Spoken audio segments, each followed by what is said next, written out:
Bonjour la famille. Cette petite vidéo pour m'adresser à beaucoup de nos compatriotes, des Guinéens, mais aussi des Ivoiriens. Mais pour l'occasion, principalement les Ivoiriens. Parce que ce sur quoi je viens exposer un tout petit peu, c'est plutôt passé malheureusement en Côte d'Ivoire et non en Guinée.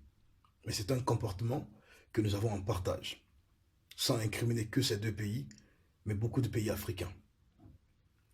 Je m'en fous que ça se fasse aux États-Unis, que ça se fasse en Europe, que ça se fasse ailleurs. Je parle de l'Afrique et nos valeurs. Moi, je pense que les morts, ça se respecte. Quand les gens sont morts, on les respecte. Et surtout, lorsqu'on prétend qu'on les aimait. On les respecte. On les expose pas. On les humilie pas. Pendant un moment où ils sont sans défense, où ils ne peuvent plus rien pour eux. C'est vraiment malheureux.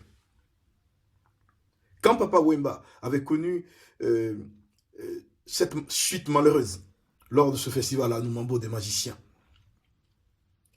il a été entouré par beaucoup de gens.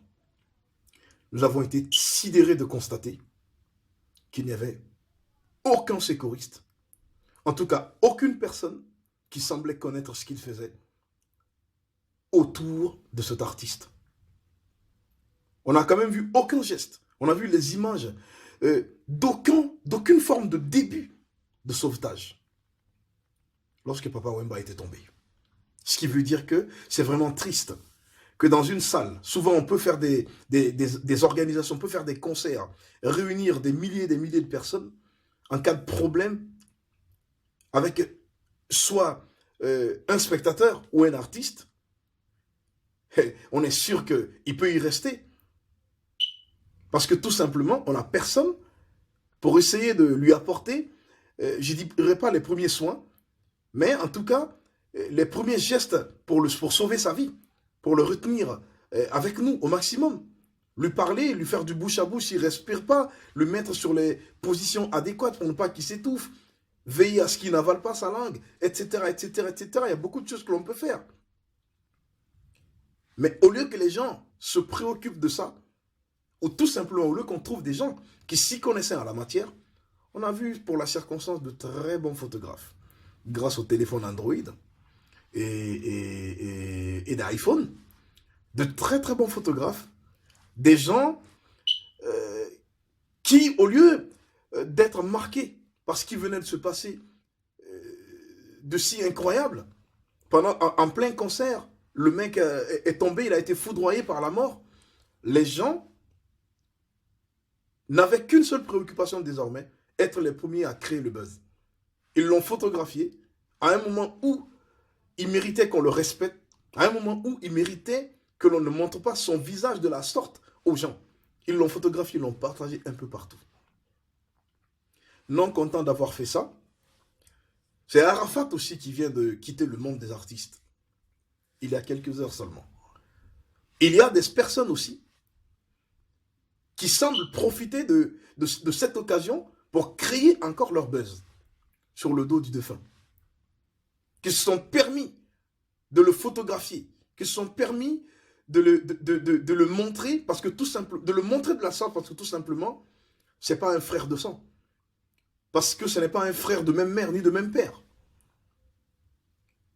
Pourquoi faire? C'est quoi ce vice? Là aussi, on voyait des gens autour de cet artiste. Mais en tout cas, les gens qui savent filmer là, ils nous ont montré aucune vidéo qui montrait quelqu'un qui essayait de lui apporter au moins les premiers secours, en attendant que les pompiers qu'on a attendus en vain là, n'arrivent.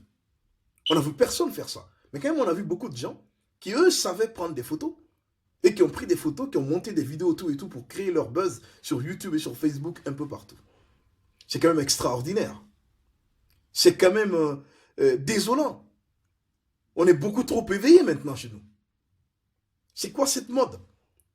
On prétend aimer les gens, mais on ne respecte pas leur mémoire.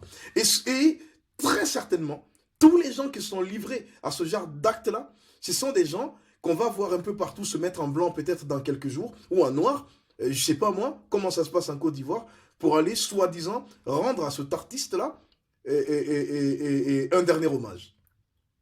Après l'avoir humilié à travers des images, après l'avoir montré comment on ne devait pas le faire, si c'était un frère de sang, si c'était un père, si c'était un ami.